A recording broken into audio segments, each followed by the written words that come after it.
All right, welcome back, everyone, here to Game 2 in a best-of-3 in the CEVO Season 3 playoffs round of 12 between Union Gaming and Team Quetzal, the professional Peruvians, versus the Mexican squad. I'm Helium, with me is Ted Casts. Hey guys, I'm doing great tonight. Looking forward to casting this game too with Helium here. Yeah, just waiting on... Who are we waiting on there? Everyone was loaded in there. We're getting into the draft of Game 2. We'll see if Quetzal is a little scared of some push lineups. That Death Prophet and that Juggernaut there in Game 1 got a lot done for Union Gaming, so we'll see. Yeah, and I mean, Quetzal did show signs of life, especially in the early game, so I'm really looking forward to seeing them try to pull this game back, take the series, and maybe bring it to a Game 3. At least one can only hope. Someone's calling me Hydrogen. They've got the and wrong I'm Chicago element. Theodore. I like it. All right, well, we talked about it a little bit in Game 1. OD, not necessarily first-round ban material anymore. Still an amazing hero, but he's been banned out in the first round. This is the second time in 2 games. By Union Gaming, too. Yeah, so Union Gaming's taking him out. I mean, it's a scary hero to push into, and judging by Game 1, they do like some of their push. It also does quite well against Death Prophet. So. 5 seconds remaining. Definitely, but I mean, he is a very easily gankable mid lane. So, I mean, of course, he can save himself earlier on with Astral, but it doesn't do as much as you'd like to think. And I mean, it looks like Union Gaming, they do have the style to try to pull out a win, to try to shut down an Outold Devourer, but it looks like they just don't want to play against him. I don't blame them. I hate playing against OD. Yeah, it can be pretty annoying. It's definitely not fun 5 seconds remaining for the laning phase if you're matched up against that. That's for sure. Sorry, I'm typing, trying to send out those professional tweets. That's all right. I'll take it for a little bit longer. We have Lich getting banned out again. So Union Gaming, like clockwork, not clockwork, but taking out the Lich, taking out the Outerworld Devourer, and I think Quetzal. Well, we might just see them take out the Visage again if we're going with what we saw last game. If not, then they can go ahead and take off anyone they want. Maybe pick up the Visage. I don't know. We'll have to wait and see. All right, so the Lich banned out. I mean, they did that. That's identical bans from Game 1, right? Yep, I mean, exactly. If it ain't broke, don't fix it. So, I mean, they take out some annoying heroes that are still somewhat popular, and Team Quetzal focuses 2 of the most banned heroes right now, at least 2 of the 4 most banned. Maybe that's changed a little bit as I was gone for about a month or so, but the Elder Titan and then Timbersaw, so scary and so hard to push into. They both get taken out. Union Gaming this time. They're just going to draft Quetzal's lineup in Game 2? Maybe. I mean, Quetzal, I think that was a respect ban taking out the Timbersaw, but if it was a respect ban, I think they had plenty of other options. I think taking out the Death Prophet might have been one of the smarter things to do. But Timbersaw, again, as you said, one of the most banned heroes. It's incredibly strong in many positions. So Union Gaming, though, are going to be able to pick up the Alchemist, of course. And that's a scary pickup to have to go against. But, of course, Quetzal not banning out the Visage. They're going to be the ones to pick him up. So both teams starting out strong right out of the gate. And, well, we'll have to wait and see where they go from here, but 2 very interesting heroes to watch, and looking forward to seeing them being played. Well, not only do I want this to go to Game 3, but I really got to be rooting for Quetzal now. They've picked up the Visage. It's a hero that you're I a favorite hero. Yeah. You play that hero a lot. I Had pretty good success, too. So I did. I beat IX Mike with it. Yeah, I was watching that. It's my claim to fame right there. He played very well. His teammates threw the game entirely, but I'm still going to say... with all the birds you fed them. It was impossible, man. Viper 2-shots birds. Bristleback with Quill Dude, they were Spray, all 2-shotting your birds. Yeah, it was hilarious. It was ridiculous. I gave them a lot of gold. Stunts. You get some decent stunts off. There is your least favorite hero. All right, GG. I mean, Team Quetzal, they are going to need to be aggressive, get kills, and get pickoffs all over this game, and they've got the heroes to do it. We'll see how defensive Union Gaming can play and draft here to maybe try to alleviate some of that. Slark is actually going to do a lot of damage. I think he's a great pickup to go against this Alchemist. I mean, Alchemist has a very slow-moving projectile, so Slark should be able to go ahead and Dark Pact away from that. And then dealing the damage, I think Slark is a great pickup here, but Death Prophet, you know, you can't help but say that this is one of the stronger heroes right now. And they're going to go the way, again, of Union Gaming. And that's a Death Prophet. Now you're going to be fighting not only an Exorcism, but also an Acid Spray with that armor reduction. Going to make it even more potent, so they got to watch out for 10 that. seconds Team Quetzal, they can be very aggressive, but they're going to need to take smart fights. 5 seconds and with remaining. that, we do see a Union Gaming banning out of Viper that Team Quetzal did have, maybe would draft Reserve again. time. They didn't like that matchup in the mid lane, I would guess. As you know, Oh no, because he got the solo kill. I would say E-Ace did take down the Death Prophet solo on the Viper, so... In terms of game impact, though, I think you're right. There was very little game impact that was going the way of the Viper compared to Citadel on the Death Prophet, but Slark has been played a lot in the mid lane, so I imagine they're getting rid of the Viper just to get rid of that off-lane potential, because Viper will do very well versus an Alchemist pick. And you mentioned before the Exorcism plus the Acid Spray, and if this Alchemist is able to get out an early Assault Cuirass, as most Alchemists do, this Death Prophet's going to get really scary. Yeah, that's definitely going to help, and so is their push. I mean, that's a really good item to have on your team, along with the Death Prophet, and some more bans coming out. Scared of the TA. I don't know if Quetzal maybe has a really strong TA player. I guess it would be E-Ace if it's anybody, but I don't know. They've banned out TA Might be a complete twice. respect ban. I don't know. I think if E-Ace were to play anything, I do think they're going to put him on the Slark, to be honest. In 10 mid, you seconds think? remaining. Yeah. All right, we'll see. We'll see. I mean, a I don't know Death if it Prophet... really matters where Slark goes, Yeah. to be honest. He doesn't need anything to just start steamrolling. Yeah, I mean, as long as he's able to Reserve figure out time. when Death Prophet's going to throw that silence, he can do very well. Unfortunately, one of Death Prophet's claims to fame versus the Slark, and I think this might be a little bit of a dissuasion to put Dire Slark team mid if there's pick. anything, is that Death Prophet has a couple of high damage nukes, so if Slark needs to go ahead and go invis just to keep himself alive, Death Prophet can throw that Crypt Swarm in his general direction, and, well, that might be enough to pick up the kill. That silence later on, too, will be pretty handy for Slark. You know, Slark usually pushes it to the last second before he's going to hop into a Shadow Dance or pop his Q to purge anything. So if you get silenced in the 10 seconds meantime... remaining. I guess there's a chance you've already prepped up your Q, which good Slark players 5 will seconds do remaining. before they initiate. He'll probably just purge off the silence anyways, but it could catch him off guard and he could go Reserve down. time. And I Shadow Dance, nothing disjoints Unstable Concoction. So if you throw it at a Slark and he Shadow Dances, he's going to be stunned for most of the duration of his Shadow Dance. We'll see. It's not really a counter, but it's things that can happen. Yeah, Slark is still... Shadow Dance can't purge the stun from Unstable? It won't purge. It won't purge. Like, you'll still... If you pounce and, let's say, Shadow Dance after Concoction has been thrown, it'll still hit you and stun you. Yeah, but the Shadow Dance will... Oh, no, I'm thinking of Dark Pact. Never mind. Yeah. Dark Pact, you'd take the damage and then you'd purge it right off, but... Yeah. Well, I don't know. Because nothing should... Takes the damage, yeah. Shadow Dance, you should still get stunned. Yeah. But you'll regenerate health during that because no one can see you, so at least there's that. Yeah, they can't do anything like smoke you or anything, so... Yeah, exactly. Support's banned out, though, for Quetzal, taking out the Bane, taking out the Shadow Demon. I mean, those are heroes that can affect Slark and lock him down, but maybe they also want to pick up someone like a Lifestealer or another strong melee 10 carry. seconds We will remaining. see. I kind of expect them to get another Stunner +1 and maybe aggressive lane with this Slark. I'm not sure. I'm not really sure, since Slark's been put back into Captain's mode, what his best laning setup is.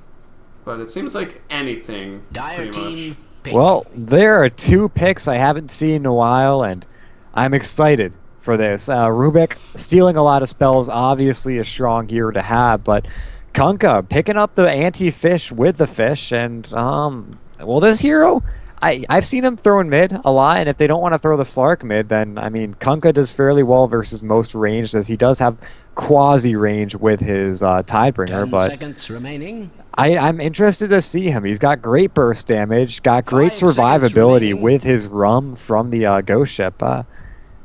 I'm really interested to watch what he's able to do. And, well, there's a Weaver coming out. Radiant team pick. Yeah, I expected another hero that didn't want to be locked down. It seemed like a lot to ban just for the Slark's sake. They pick up the Weaver. It's definitely very annoying to be going against that Bane, so... Weaver 4th. Rubik, though, I don't know why you would pick Weaver if there's a Rubik on the other team set up already to just Dire steal your team back. Sakuchi and be so annoying with it. And now a bounty in the hunter. mid-game. And a bounty hunter with the track as well. There's a lot of gold to be had on Union Gaming. I was either expecting the bounty hunter or the Slardar, to be honest. 10 Both of seconds them remaining. have the reveal of the invis units or the 5 constant seconds watch of the remaining. invis units, but Slardar also has the minus armor, which stacks with Death Prophet and Alchemist. So Radiant team I was banned. expecting either one. Mirana does get taken out, so banning two of the three banishment heroes and getting rid of the Mirana. So That bounty hunter though is really strong off lane right now, along up there with that Dire clockwork team is one of the pick. best. Very high win rate percentage, at least at the start, or a month out in 6.79. I haven't really quite caught back up to everything, having only cast a few times here. I think since you're pretty early much up to December, speed. but bounty hunter quite good, mainly because of that jungle change. I mean, you can just follow people around and just soak XP, get that 6 pretty quickly, no matter what the lane. And then, get those track kills. But look at this. We've got Weaver who can Radiant time-lapse team track. pick. Slark can purge it, and Abaddon can purge it. So they're going to be hard-pressed to actually get these track kills in the fights.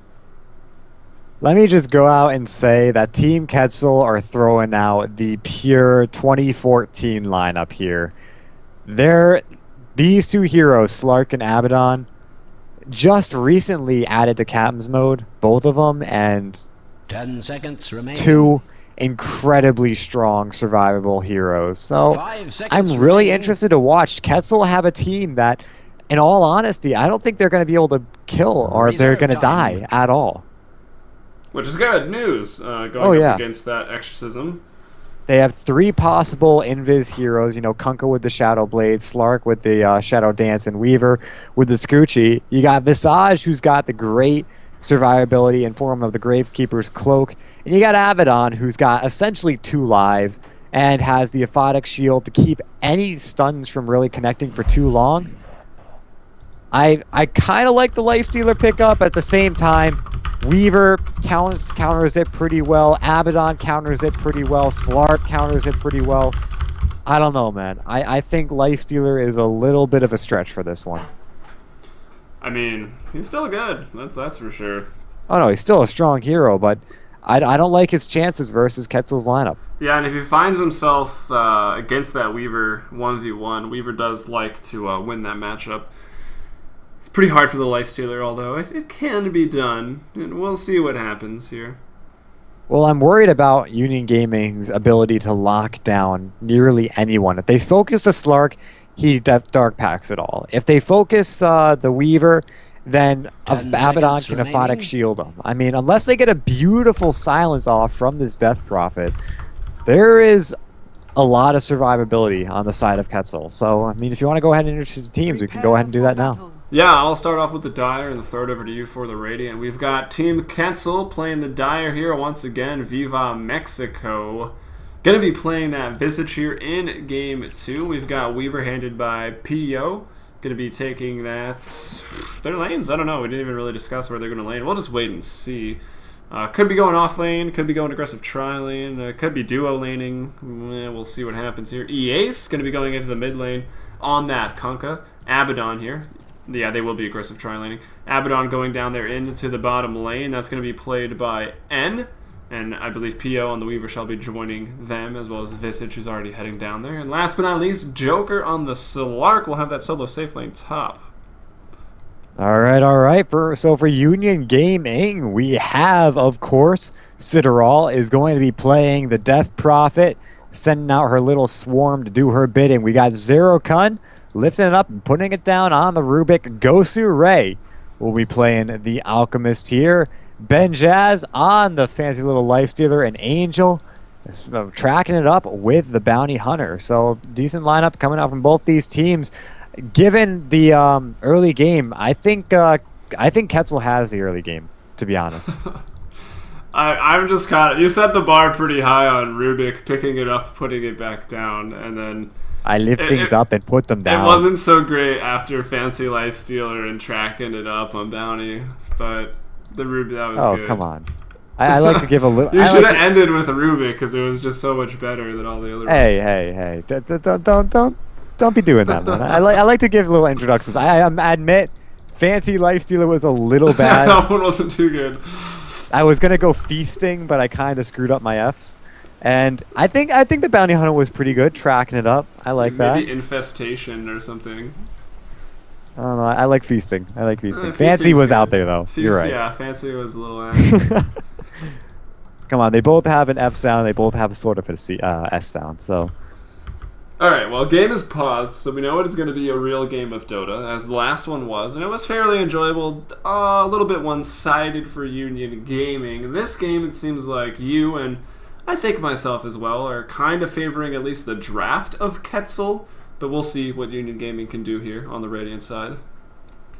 Definitely. It looks like Lifestealer and Bounty Hunter are making their way into the enemy jungle here. A little bit of foul territory, and I'm interested to see what these two guys plan on doing. Obviously, I mean, Shadow Walk does a good amount of damage once you come out of it, and then with a what is it, open wounds coming out from Lifestealer, that could result in a kill if they're versus a soloer. Yeah, if he wants to get it first, we'll see. I don't know. I think if they find the Weaver, then they're not going to get anything. Even if they find someone like the Abaddon, I don't think they're going to be able to get anything off that. So, I mean, I think Union Gaming just likes to 4-man or 5-man to scout out the lanes to start, and I think they want to dodge here. I don't know how much they'll be able to do against Slark, and Slark doesn't really need anything but level 6 before he can start roaming around and still getting some kills, putting out a lot of burst damage. We'll see if they want to clash with the tri-lanes or dodge.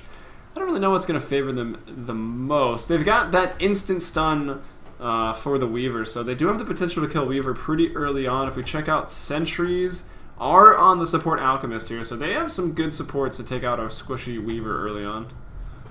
I think clashing with the tri-lane of any sort would be the best option for them, to be honest.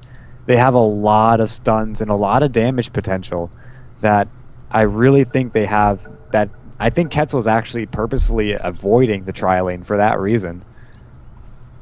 Yeah, I also think they really just want to solo safe their Slark, maybe expecting the Bounty Hunter to just be top. But I don't think that's going to be the case. Union Gaming is going to get the intel of the lanes, and then they're going to be the ones to make that decision. And I potentially control the early game based on their decision. We'll see. They ward up, they block some camps. Nicely done, and the lane decision is... I don't know. I think the supports might try to gank mid here with this top rune. Lifestealer seems to be running down. I think no matter what happens, we're going to see Quetzal. No one's going to die in that tri-lane, and we're going to see Union Gamers going to be incredibly aggressive with this one. So the battle begins. This is a bit of a 6.78 tri-lane from Quetzal too. Yep, we have an Invis rune going the way of Rubik, so some great initiation with telekinesis, but he's quickly going to find himself in the middle of 5 heroes if he reveals himself for even a second. And they do have sentry wards if they want to put it down. Do they know he's there? They've got an idea. EACE has been pinging him, and they swapped over the sentries. There it goes. They put him down. They got him. There's a great show, but they're too far behind. Yeah, nice lift. Lifting him up, putting him back down. Party in the mid lane. That was literally 9 heroes in the mid lane to start off this game. But, I mean, meanwhile, solo Slark is finding the XP, so... He's even pulled a tango in this lane. I mean, I think he knows he's going to be up against a pretty strong tri-lane. In fact, yeah, here it is. Quetzal avoiding the tri-lane. They know they can survive versus it, but it's obviously not the most... The instant lift for Rubik is good for killing Weaver. Forgiving is the word I'm looking for. Another F word that I just can't think of. They're tough. Yeah, I know, right? So I'm going to say fancy for every F word, I think. Whether it makes sense or not. But it's never going to make sense. Yeah, I think this bodes well for Quetzal. They're not going to be giving up too many kills. They'll be farming well on the Weaver. But, I mean, they don't have the best lineup to kill Bounty, so Bounty will get a lot. Slark will also get a little bit, but, you know, big stun coming out here. They know they can't really finish it up. I think if Benjez had followed, maybe they would have been able to find something there, but I Slark got away. A good pounce on his part. Even though the stun connected, he was way away from the action and gets himself out there alive, which is exactly what he wants to do. Angel, though, might find himself in a little bit of trouble if he gets stunned up, but no, wait, there's no stuns on this tri-lane. Yeah, but wait, there aren't any. Yeah, he should be okay, and he's got 6 armor just at level 2. He's pretty hard to bring down, even with that Geminite attack. And here we have the supports in the bottom lane doing some nice pull-throughs. It's going to be Joker and Rubik trying to deny from the top, but doesn't get it done. Oh, man. DD Rune scooped up there by Joker, and I'm surprised he got the Essence shift so early on.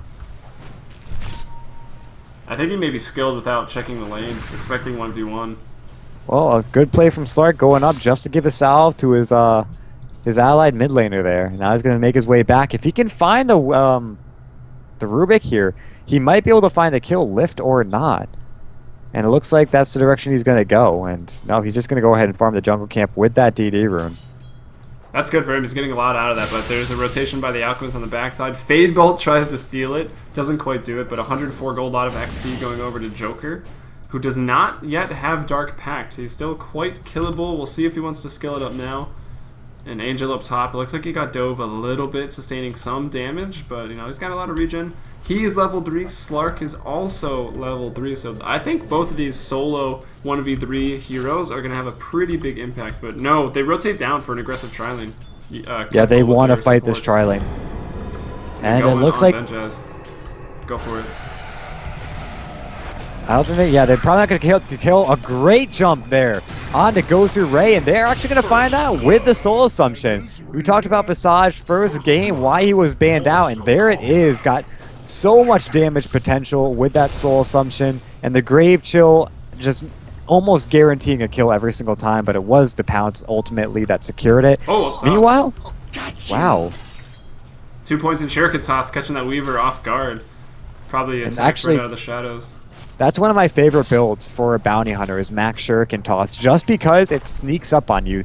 Enemies don't really expect it. They expect the high burst damage from someone coming out of Invis. What they don't expect is a 325 damage long-range nuke flying your way. I mean, it's so scary because most people are just like, oh, hey, it's probably going to do a little bit, maybe an eighth of a bar of damage, and I'll just be able to walk away from that. And it's really surprising what it actually does. Yeah, I think that's, I don't want to say that entirely, but I think that's the more preferred skill build these days with that bounty hunter. I think you might be right. I've seen a little bit of deviation, but yeah, that's what I've been seeing for the most part, and I agree with it pretty much completely. Yeah, a lot of heroes pretty slippery these days, and there's a lack of stuns on the field, so that long range damage is nice. Here comes Cool Guy Ray stunning himself up. Joker, he's got support, but there's a huge creep wave, and Alk's lucky for that because I think they could have brought him down there. I don't know. I think there were too many creeps right around. That's what I'm that saying. They Yeah, there was a big presence of Radiant creep. So Bounty Hunter bottling it up, and Weaver is looking rather weak right now. I don't know if it's just being against the Bounty Hunter, but Bounty Hunter is one of those heroes that does very well early versus the Weaver, and I mean there is a Sentry Ward out for the Weaver, which is going to help him out just a little bit, make sure that he knows that Bounty Hunter can't see him at all times. But I mean, again, the Shuriken Toss does surprise you, and Bounty Hunter can output a ton of damage in a short amount of time. Yeah, but I mean, once level 6, I don't think there's going to be another kill in this lane. But by the time Weaver's level 6, and at that point, well, Track comes out Bounty 6. There might be one more. Man, look at that damage. Yeah, and there's a sentry down. Actually, that's a dire sentry, but okay, Bounty. He has enough mana for another Shuriken Toss. If you can get close enough, you could probably get that Shuriken off, and it might get a kill here. He can really delay the level 6 though, because now he can completely zone out. But in the bottom lane in engagement, Slark being brought down. I don't know what his supports were doing. Abaddon, enough mana. I don't know if the Mistcoil or the Aphotic Shield were even used there, but Slark gets taken out immediately and goes right through the trees. They want Viva Mexico, and will they get him? I mean, open wounds at the tower immediately purged though. Doesn't even matter. And here comes Slarky Slark and the Funky Bunch, and it looks like they're just going to back off. Yeah, not wanting to go in on that. Again, the creep wave always pushing out their tower. So let's talk mid lane a little bit here. I mean, Kunkka obviously holding his own, but I've seen him on many occasions already getting forced off with very low health. So I think Death Prophet has been having his number. I mean, Death Prophet's beating him 30-3 to Kunkka's 25-4. He's not losing too bad, but he's not winning. Death Prophet's come back a few times. I think this is the second time she's just running back to base. She's pretty fast. She is winning in the CS, but not by a lot. Here's EA's farming, but here's the pickup, the stun, the lift, the track from Angel, and that's the first track kill of the game right there. Union Gaming 3-1 early, vote from EA's just try to facilitate his own escape, but it's just not going to work out. if he wanted to get that, he should have thrown it earlier. Yeah, The maybe rump some might have helped hesitation. him. Maybe Joker, just bottom stunned. lane. Middle tower is under He's attack. got the lead. No, he doesn't have the lead. Dire's But structures it's are on cooldown. fortified. 16 seconds right now. They can turn it around maybe. Almost has Benjaz is alone. He can rage if he sees the pounce, which is now just off a cooldown, so Benjaz is okay. Could use some help of his supporting allies, but they're actually mid lane right now, taking Dire's out the middle tier 1. tower is under attack. Yeah, Dire's there's middle Union tower has Gamers fallen. again, or Union Gaming, just being really strong in their push, knowing where they need to be at what time to try to take the towers early. And I don't think Quetzal have too much of a response to this. They're not really pushing any wave incredibly fast. And the Weaver might be the exception here, but again, he's pretty slow on it and is constantly fearing that bounty hunter.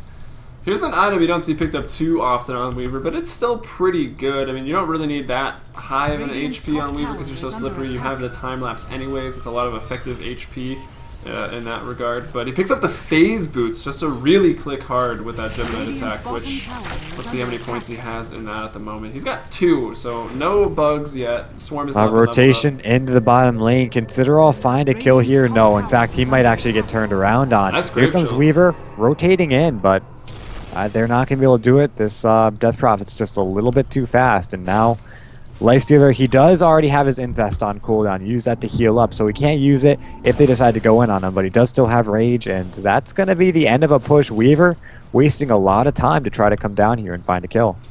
Yeah, and maybe to be just a little unprofessional, but Death Prophet is fast as shit. It's really frustrating. Anytime you try to chase that hero, you should tell yourself, what am I doing? Especially if she's got her ultimate online. If you're not And of just course- murdering her with when she's locked down, you should just back off. To be honest, though, once Abaddon gets a ton of Curse of Avernus, I mean, you've already got the Orb of Venom, as well as a Grave Chill. It shouldn't be too hard at that point to slow down the Death Prophet. 4-man smoke anchor rotation over just to deal with Citadel here. Let's see if he I can don't think get they're away. going to... No, they might find her. There's a Grave Chill, but she's still moving at a very good move speed. The Pounce does miss. There's a miscoil. The Soul Assumption is there. Is that enough auto attack? That's Scoochie, and it does. Not Scoochie. What was that? That was a Gemini. Gemini. Oh. Geminate. Man, I think I buzz killed that moment there with the wrong I mean, name. it was good. The bottle's charged. You thought she was going to be living, but always that Gemini attack coming pretty late gets it done. So they do kill the Death Prophet, and it's a good thing they do because that was a 4-man rotation. They invested a lot into that and fighting the mid lane. Benjaz coming with I say, well, there's a the rum though. That's Vengeance. pretty good, though. Vengeance, the Vengeance. Anyways, he infests in, dealing a lot of AoE damage back out. Here comes the TP in from Yellow, looking to get out the tracks. Another concoction here in 1. I think Mexico's dead without it, so Ray's going to go into something else. That's a track till another for Angel. And can they get one on N? Not level 6 yet, so they bring him down nicely done. Defensive torrent, but it's not going to connect, not going to matter. 5-2 for Union Gaming here at 10 minutes. They really wanted that tower, and unfortunately they overstayed their welcome, and now Citadel has been given the hall pass just to take out the tier 2 in the mid lane, and Quetzal are really struggling to try to counter these pushes here.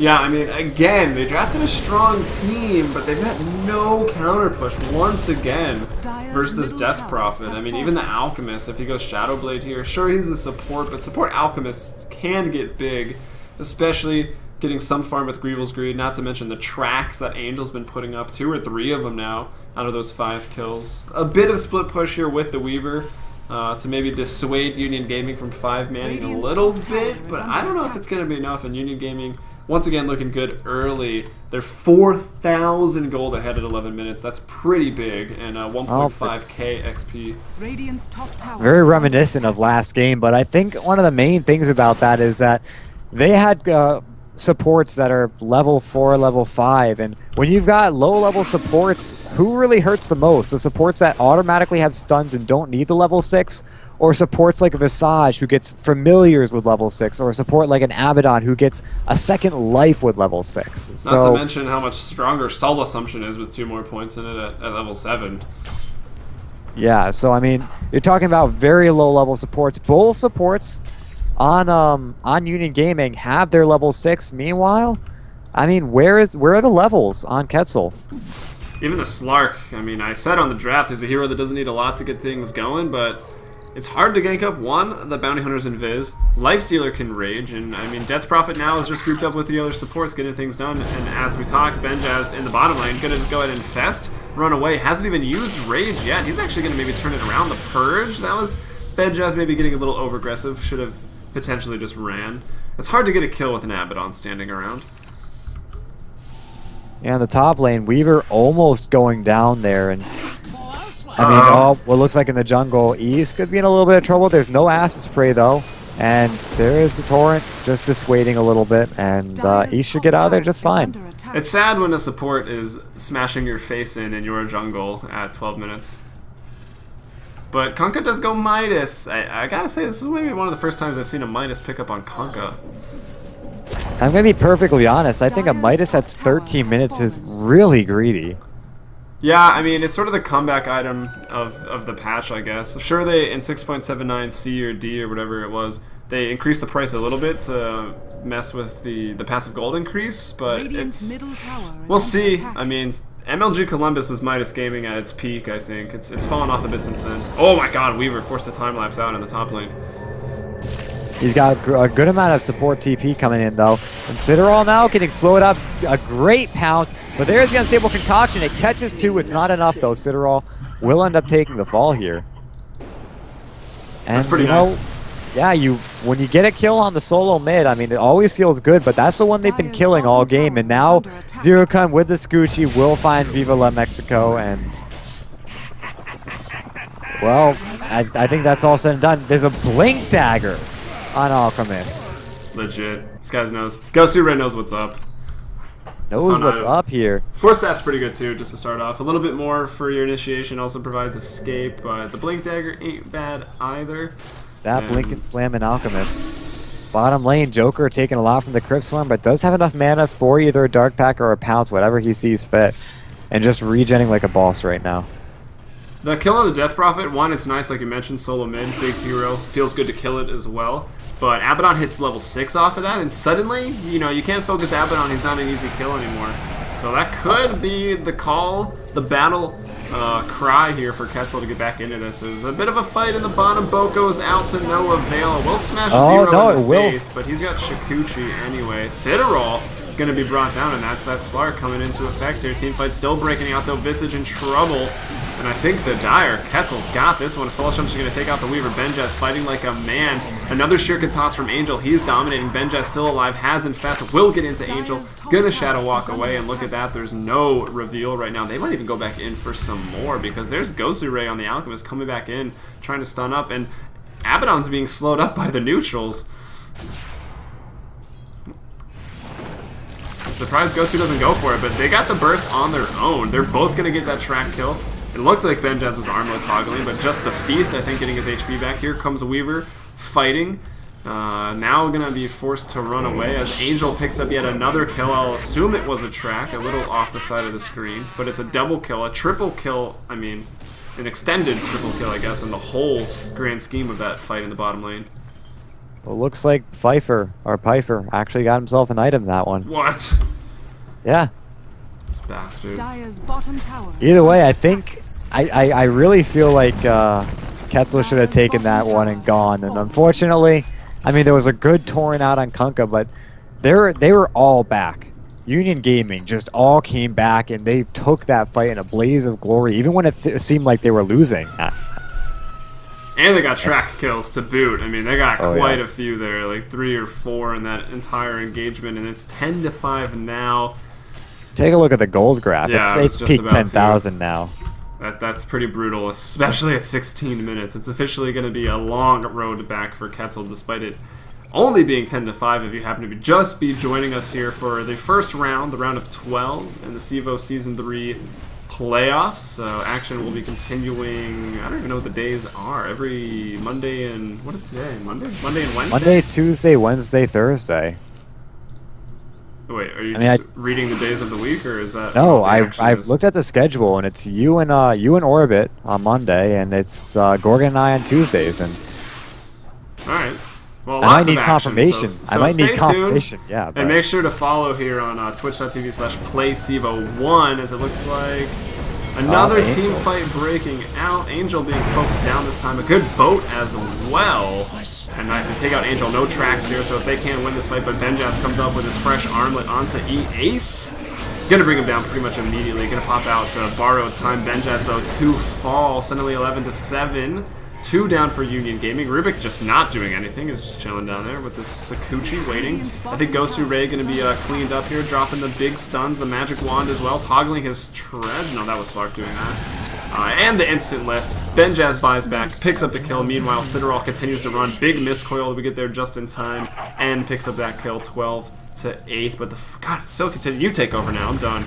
Oh, here comes the Lifestealer back in the fight, looking for N. He doesn't have his ultimate anymore there, and well, he's gonna be able to get bursted down really hard. Pillow, PO trying to get away, gets his Gucci off, but Lifestealer coming back, large and in charge. Unfortunately, didn't have his armored car in the form of the Bounty Hunter to get out of the last fight, but he came right back and he started ripping apart Quetzal, and well, that fight seemed to be going evenly, but once the Lifestealer came back, it just seemed I can't help but feel like Union Gaming is taking this game slowly and surely. Still struggling with that. But Quetzal's still showing signs of life. I mean, they've East leveled in the off mid lane, the graph hold at that least. thought. We have the Acid Spray trying to throw out the boat a little too late. And East is going to get cleaned up there. Yeah, I think he's just stunned too long. I mean, there's no reason to never throw the boat, and I mean, it looks like he's always been trying, but there's a lot of stun with that instant lift into the concoction. Really nice combo. They've been making it work all game. And the Yules comes out for Citadel. Now they can't focus him down.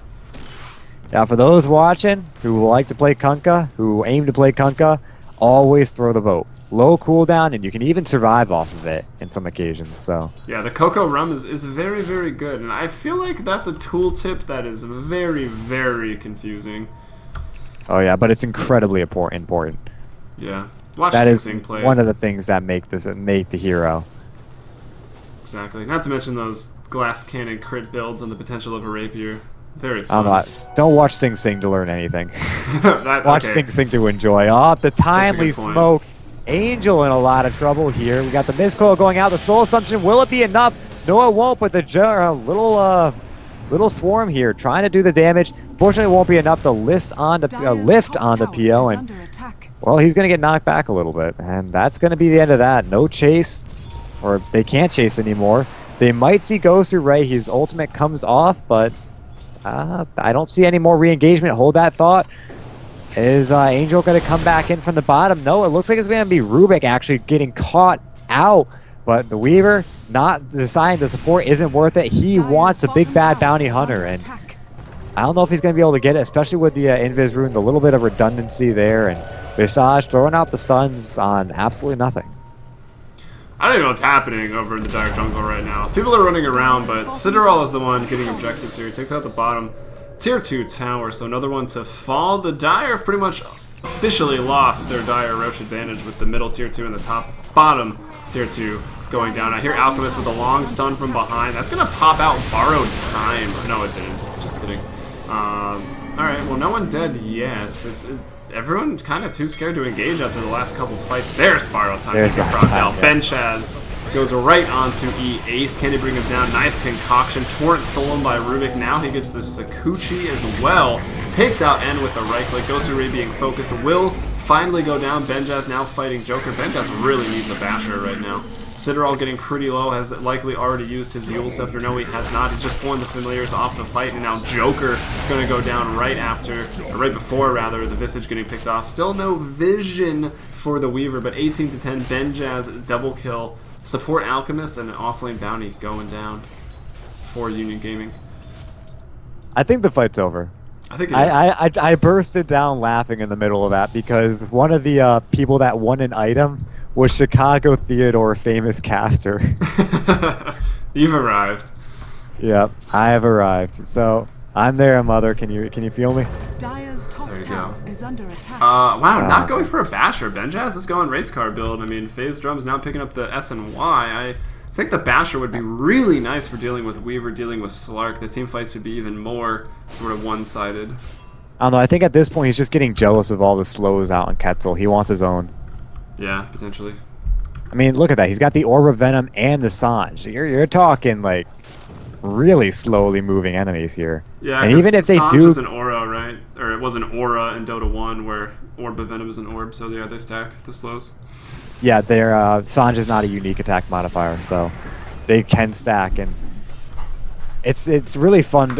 I mean, even if he had a basher and they get stunned, I think it will have the same effect as someone after using the Scoochie moving at like slug movement speed. Because that's all that's going to happen. He's going to scooch you away for 2 seconds, and then, well, Lifestealer's still behind your back because he's moving at the speed of sound, and once you're out of that Scoochie, you're moving really slowly. Yeah, that being said, you can just bash, and then he's not moving anywhere. But interesting thing about Orb of Venom, even though it's a unique attack modifier, it still stacks with Helm of the Dominator and some other orbs, like Desolator. Yep. It's really weird. Anyway, team fight breaking out. Here comes a boat. Yep. Doesn't hit much. Maybe applies rum on some allies. Weaver just being chasing around the other Weaver, which in this case is Rubik. We've got Joker being focused down, and there he will drop the first death in this team fight. It looks like Visage is going to be next. I'm not even sure where he is with all this going on. Zero still running around. Kunkka goes for the chase, but it's going to be Sidral that takes him down. Benjaz with the triple kill, I believe, and now we've got Weaver stunned up by the concoction. Visage, I don't see him because he wasn't quite there. Runs away. Oh, the Grip Swarm catches him up the hill. Radiant's bottom tower is under That attack. was a team fight that was the ultimate heyday of the Death Prophet. Elongated, everyone split up. That Exorcism just has so much time to deal a lot of damage, and that's exactly what happened. Everyone just started splitting up. I mean, Slark had to use his Shadow Dance really early. Bar time got popped out midway through that fight, and then all the while you had the physical damage coming out from Exorcism just burning down everyone on Quetzal. I mean, this is why the Death Prophet's such a strong pickup, is because they draw out team fights. The Torrent does connect, but the racks will fall. Will they fall? No, the boat is going to fly out, but Benjes is not being slowed down at all. He does get the racks and is going to go ahead and find his armored vehicle, get himself out of there. And Joker looking to try to find a return kill, at least something.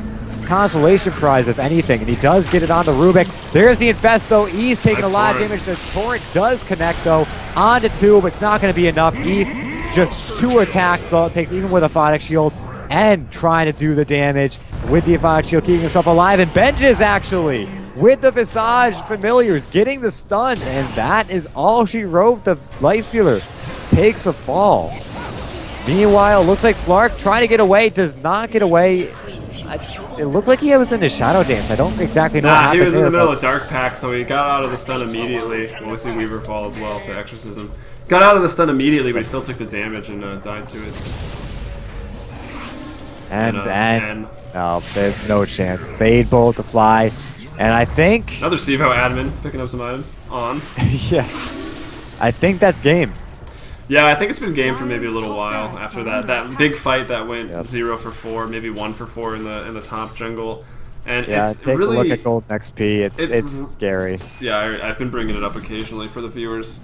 I mean, Rubik, Weaver 2.0 here with Sakuchi. Weaver's been chasing him around in the team fights the entire time, just wanting to kill this Rubik, and he can't, and thus not doing anything else. Sort of one of the reasons why the team fight's been so spread out. And I would like to point Visage, this is why he's an awesome hero. Losing 27-13, Visage still positive, 6-5 and 6. It's just, he's that much of a hero. So, I mean, if you have one thing to say to all those puppies that constantly blame the Peruvians, well, the Peruvians win this day. And, I mean, I don't want to call it early, but I think it's pretty much this game is gone. Yeah, it's going to be hard to come back from. I mean, their Slark has a Vanguard. That's not where you want to be at 26 minutes. It's kind of a useless item at this point right now. No, I think he got it because he thinks that it will block the Exorcism, which it doesn't. Yeah, I mean, unfortunately. it even says in the tooltip, Exorcism doesn't get blocked by damage block, Well, which is there unfortunate. you go. Yeah, spirit that is damage one isn't reduced way- by damage block abilities. Yeah, if you want to nerf Death Prophet, I think that's how you do it. Well, I mean, you can just buy the Blade Mails. I mean, or pick a team that can lock her down. I mean, she's not... I think she's okay, to be honest. She's very annoying. Maybe tone down Exorcism a little bit, but... I've got to say, Spectre Blade Mail with an Exorcism Death Prophet is a lot of fun. I think Union Gaming has just drafted... Rubik is a really good counter to that Death Prophet, actually, as we see another fight, but fights don't matter too much right now. We do expect Union Gaming to just sort of walk over it. So we're going to talk about that. I mean, her animations are so slow, it's really easy to steal Exorcism as Rubik, and then suddenly the team fight is dead even, you know?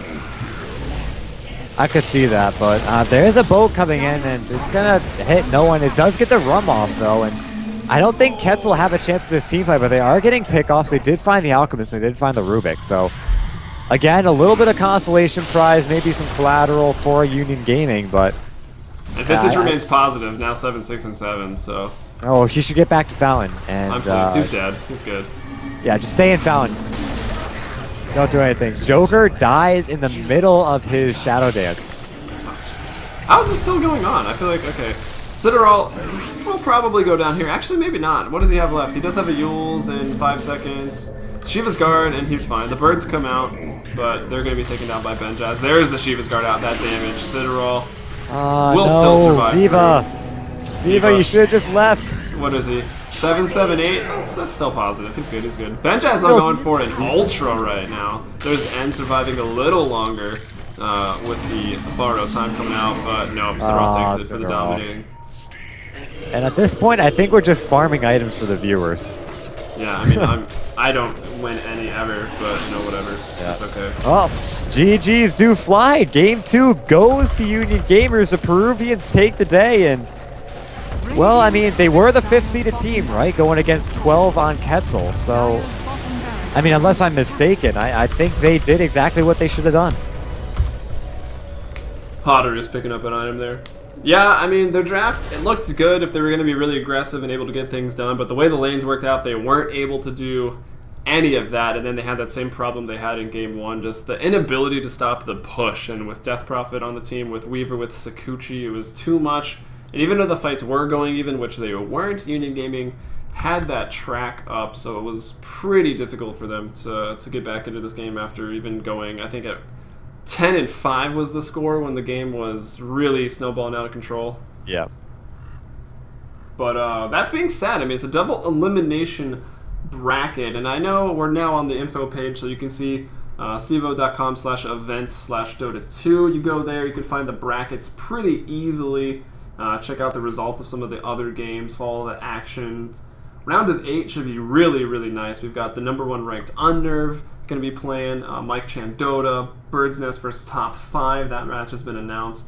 And Faded, farming all day, every day. Watch out for the ranked 1 through 4 teams, all very strong. All right, with that, I'm Helium. Follow me on Twitter at Heliumbrella, and with me, Chicago Ted. Where can they find you? Yeah, you can follow me at TedCast on Twitter, so go there, follow, do it. Yeah, they're on the overlay, so no excuses there, and that's going to wrap up things for the night.